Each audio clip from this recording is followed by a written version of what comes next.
Coming up on today's episode of Airborne Unlimited, Starship's next test flight launching in 4 weeks. Increased customs fees unpopular in the Bahamas. 50-year lease keeps Dillingham Airfield open.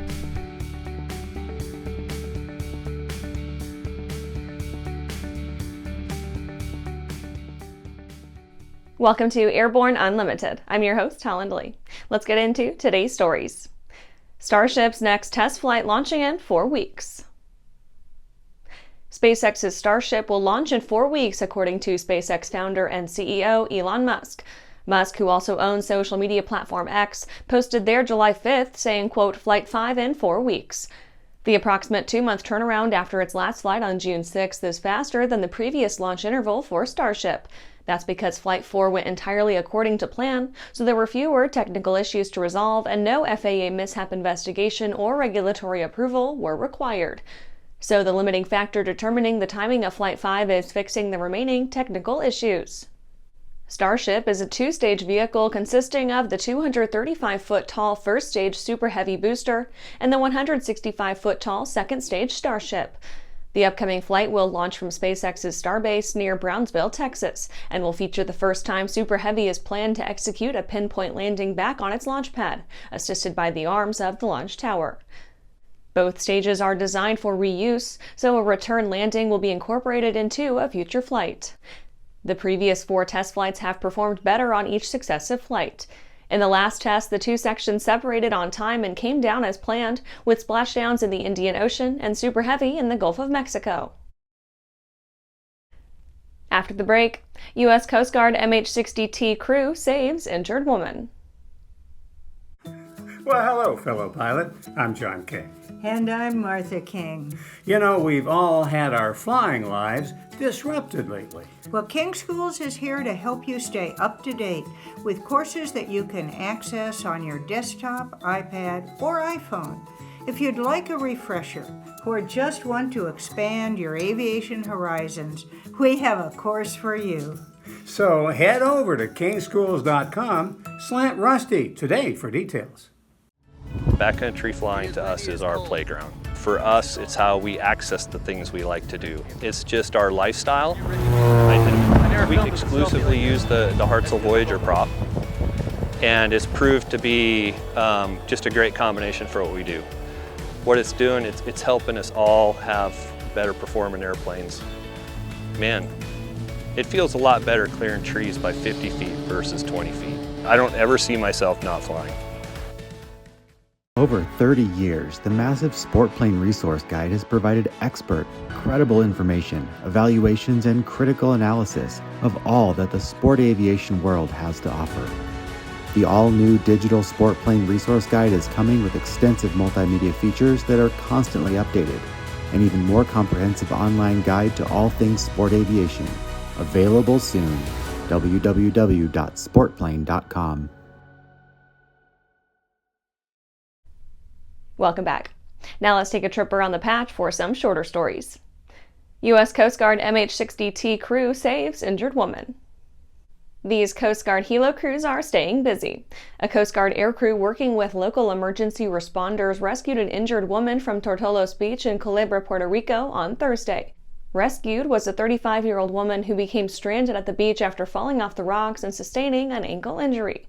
Watchstanders directed the launch of Coast Guard MH-60T Jayhawk helicopter from Air Station Borinquen to provide rescue assistance. FAA approves second Las Vegas airport. Folks in the Las Vegas, Nevada aerospace ecosystem may gain an additional airport now that the FAA has approved plans to develop a field 31 miles west of Harry Reid International. The FAA anticipates the usual GA mix to operate there. The airport will sport a single runway, though that will likely change in time as needs shift.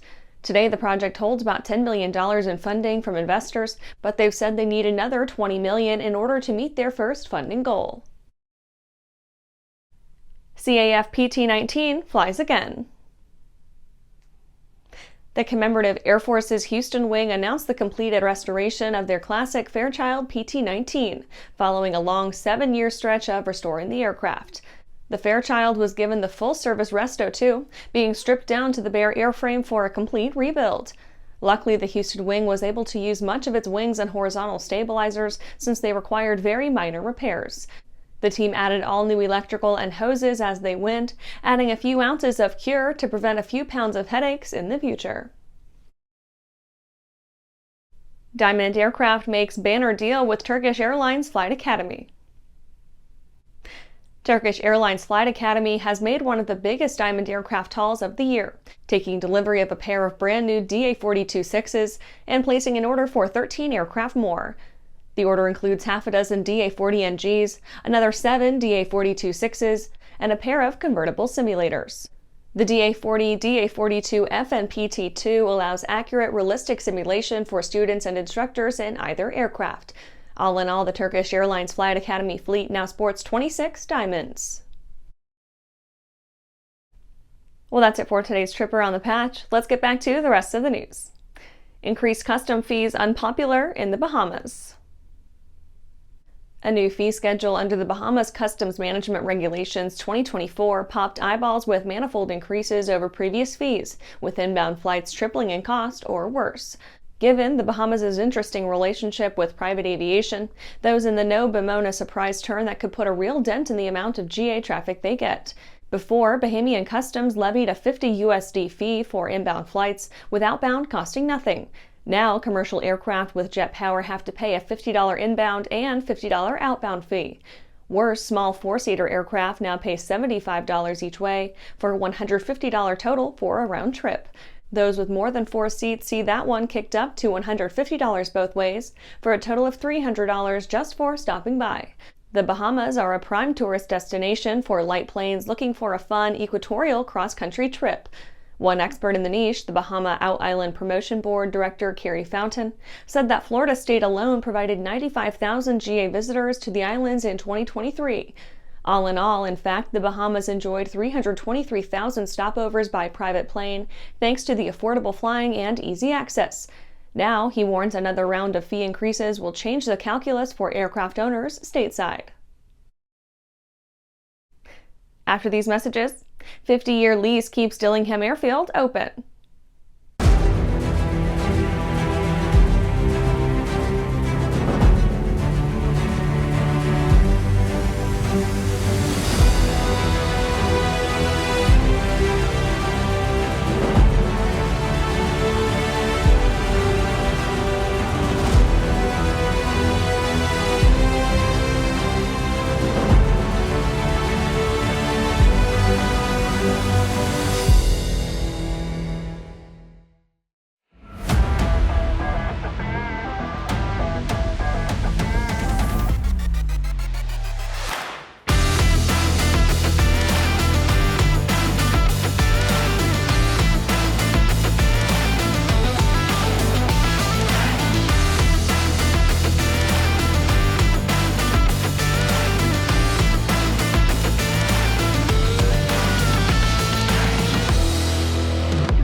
Welcome back.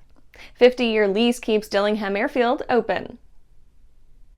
A 50-year lease was signed on Friday, July 5th by U.S. Army Garrison Hawaii Commander Colonel Steve McGunigal, Hawaii Governor Josh Green, MD, and the Hawaii Department of Transportation Director Ed Sniffen for Dillingham Airfield. The agreement represents a noteworthy milestone for the state's aviation infrastructure and the North Shore community. Since 2020, the general aviation field has been under threat of the state's intent to terminate the existing lease due to legal, ownership, and other issues. However, the shiny new lease means that Dillingham will continue to operate under a joint use agreement and remain available for civilian and military flight training, skydiving, and more. In addition to solving the legal challenges, the lease also now makes the airport eligible for FAA grant funding assistance to support infrastructure improvements, a critical issue that was previously prohibited. Negotiations over the fate of the airfield began more than a decade ago, but Colonel McGunigal's leadership added momentum to the process, along with the collaborative efforts of community stakeholders and local legislators. Governor Green, noting the benefits of the airfield to the local economy, said, quote, "With 26 businesses operating there and critical water needs, this lease ensures continued economic activity and stability for the North Shore community," end quote. And that's our show for today. You can catch episodes of Airborne on YouTube, Roku, or Fire TV. Just search for Aero-News or Airborne, and don't forget to follow us on social media. Thanks for watching.